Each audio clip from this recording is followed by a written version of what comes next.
One day! That's all we have to wait now until the official release of Tears of the Kingdom. I'm not getting off the hype train anytime soon, so all aboard, anyone who wants to come with me, get all hyped up so that hype levels are at maximum by the time the game finally drops. I figured I'd make a video today going over 20 locations in Breath of the Wild to remember before we jump into Tears of the Kingdom. And I wanted to do this because obviously the map is getting reused, and so I think one of the fun points in the game is going to be able to explore locations that we have come to know in Breath of the Wild. And so if someone hasn't played the game for a while, I think this video might be a good refresher. This isn't necessarily where I think story beats are going to happen or like big huge events in the plot are going to take place, but I do think that these are areas to keep an eye on that will definitely have some changes to expect. So without further ado, let's get right into it. If you beat all the shrines, you probably remember Eventide Island, an area only accessible either via a very long glide, which you probably needed stamina refilling food for, or if you're really dedicated, a sail on a raft. Anyone actually do that? Probably. Upon your arrival, one of the ghostly Sheikah voices tells you that you can't rely on your gear anymore and promptly turns the game into Naked and Afraid.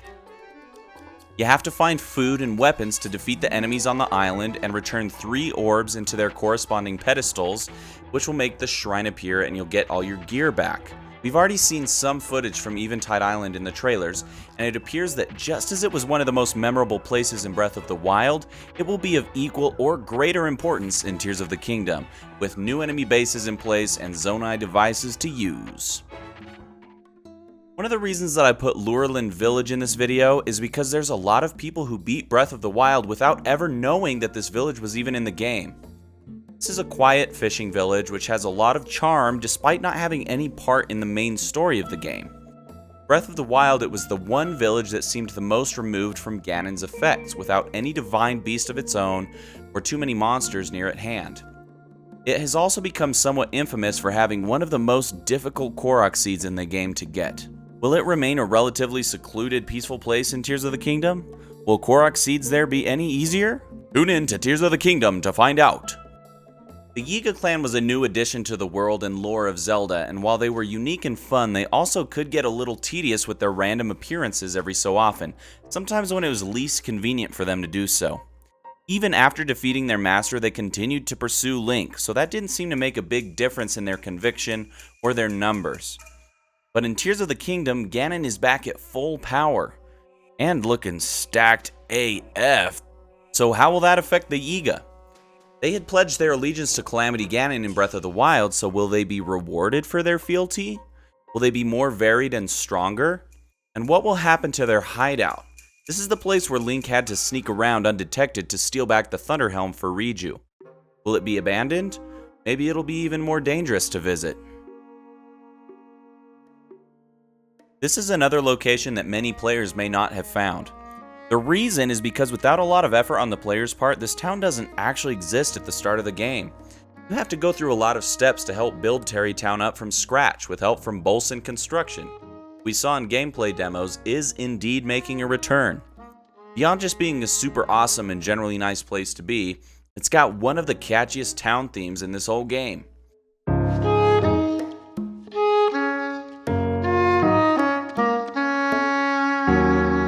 If any track was going to make a triumphant return in Tears of the Kingdom, I'd hope Tarrey Town's theme is one of them. I'm curious to see what's changed in the time since Breath of the Wild. Has Bolson Construction continued to build it up? Has it been overrun or abandoned? As one of the memorable towns in Breath of the Wild, I'm sure we're in for some changes here. This one I debated putting on here, but ultimately decided that it was worth remembering, mostly because in my memory, it's the area most steeped in Zonai architecture, and the Zonai are going to play a huge part in Tears of the Kingdom. This area is deep in the rainforest, guarded by like a million Lizalfos, and has one of the 3 goddess springs in the structure at its end. Obviously, at one point, the Zonai were very active in this area, so now that they're coming front and center, I'm sure there's going to be something of note here. Rito Village, man. Such a peaceful place with a great mellow take on the Dragon Roost theme from Wind Waker. It would be awesome if it wasn't home to stupid ravioli. What a douche, that ravioli. In all honesty though, not only is this one of the main villages, but it's also home to Tiba, whose son is playing a large role in Tears of the Kingdom, and it's the main roost of the divine beast Va Meadow. And all the divine beasts are nowhere to be seen in any footage from the game so far, so that's one change we know we can expect. I don't care who you are, if you made it to the Forgotten Temple, you remember this moment.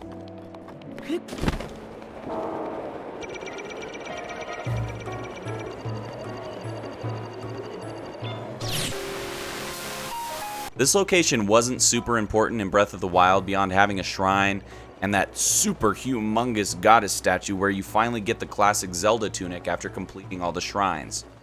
But with a name like the Forgotten Temple, there's gotta be something going on here. This spot is too cool to not do something awesome with. Zora's Domain has so much going for it. It has the enormous East Reservoir Lake nearby, a whole plethora of waterfalls, and a huge humongous dam. Inside Zora's Domain itself is like a peaceful yoga class turned into a whole city. One of Ocarina of Time's most memorable map changes was that Zora's Domain, where a similarly serene location got turned into pure ice. Just like that, this place is begging for some calamity. Good old Mount Doom. Wait, that's not right. Cast it into the fire!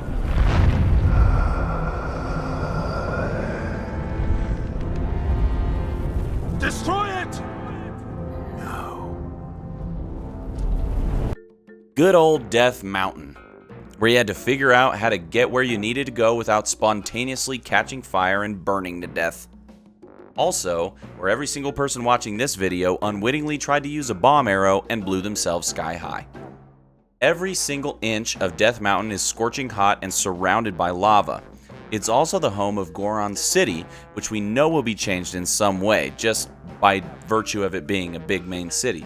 I won't spoil anything here, but I will say that there have been some shots of Death Mountain locations in trailers, and there will be some big changes guaranteed. This is another one that I'm including mostly because of how important it seemed at one point in the history of Zelda. And beyond that, it's another location that has been shown briefly in trailers. This, in Breath of the Wild, serves mostly as the location of one of the Sheikah Towers. However, at one point, this was a pivotal location in the fight against Calamity Ganon, in an incredibly advantageous location for anyone wanting to use the road.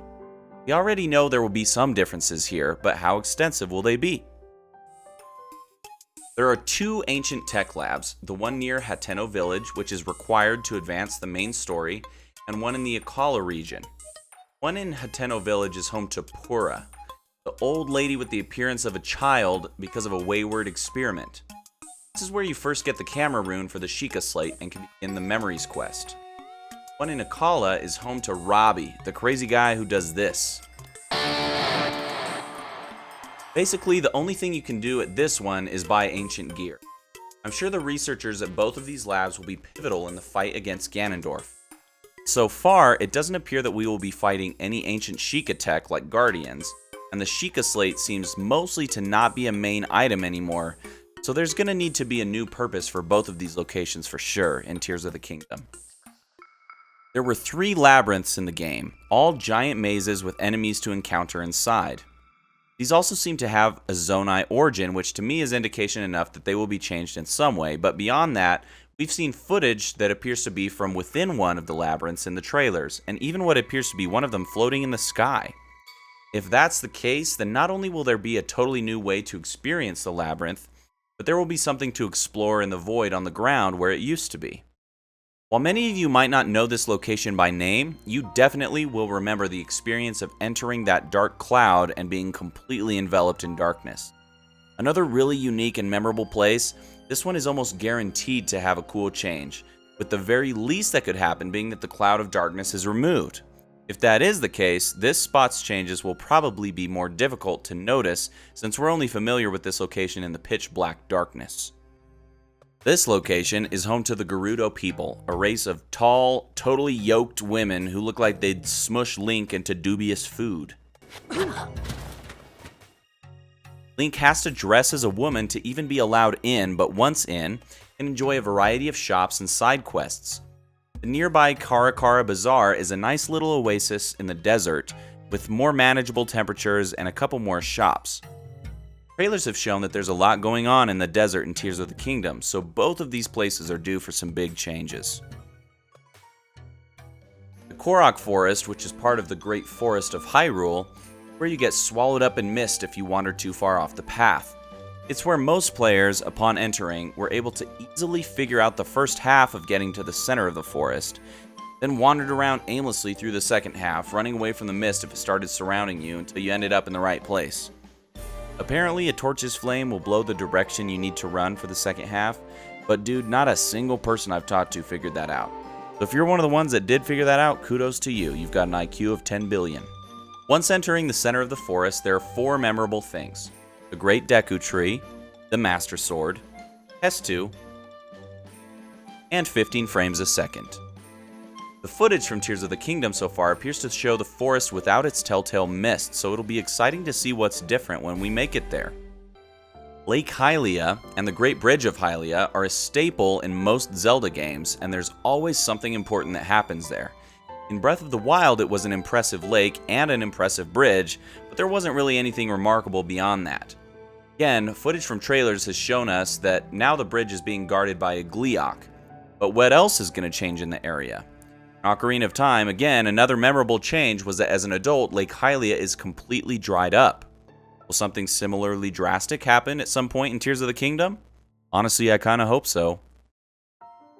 Everyone should be familiar with the Great Plateau. You're totally stuck here at the start of the game, and it's got a little of everything. Ruins, like the Temple of Time, forests, high mountain peaks, and more. The most notable place on the Great Plateau is the Shrine of Resurrection, where Link wakes up after his 100-year siesta. Is it time for Ganon maybe to take a siesta there? Footage that we've seen from Tears of the Kingdom has already shown some key differences in the geography on the Great Plateau, so I can't wait to see more and find out why. Another newcomer to the Zelda Village gang, Hateno Village, is larger and more varied than most of the other villages in the game. This is where you can dye your clothes, buy some of the best early game gear, and even buy a house. It's a charming place and one that we've already seen a few changes to in trailers. Maybe what we've seen is a good indication of what the other villages will be like. Changed, but not drastically. Kakariko has always been a Zelda staple, and it plays a pivotal role in Breath of the Wild. Not only do you have to do the age-old Zelda task of finding and collecting chickens, but it's the hometown of Impa, a key player in Link's quest, both past and present. Again, we've seen a glimpse of Kakariko in trailers, and it looks like maybe it's a little worse for wear. Will Impa still be around? What will change with all the shops? And will that one guy still lose his cuckoos? These are serious questions, man. I don't think it'll be a surprise to anyone that Hyrule Castle is in for some huge changes. In the very first glimpse at this game in 2019, they hinted at Hyrule Castle going airborne. I am beyond excited to see what the castle will be like. It's so reminiscent of Hyrule Castle being turned into Ganon's castle in Ocarina, which coincidentally was also floating in the air. It also reminds me of Hyrule Castle in Twilight Princess as well, a worthy final dungeon before facing off against Ganondorf. In Breath of the Wild, the castle was in rough shape, but there definitely were still a lot of glimpses of its old majesty. What could really make this experience truly awesome though is that in no other Zelda game have players been able to so thoroughly explore Hyrule Castle like in Breath of the Wild. It provides so much potential to allow players to see just how much Ganondorf corrupt a place that's familiar to us. It's gonna be awesome! And that's it. What did you guys think? Are there other locations that I should have included? If so, let me know in the comments. And on a scale of 1 to 10, let me know how hyped you are for Tears of the Kingdom. We are literally so close now. If you guys enjoyed the video, do me a huge favor, give me a thumbs up. I would love if you subscribe to the channel. I know I'm a small YouTuber at this point, but I would love to be able to grow the channel and spend a little more additional time doing this kind of stuff. I also am planning on uploading my playthrough of Tears of the Kingdom here, so if you're interested in experiencing that with me, drop that subscribe. Thanks guys for watching. Catch you in the next one.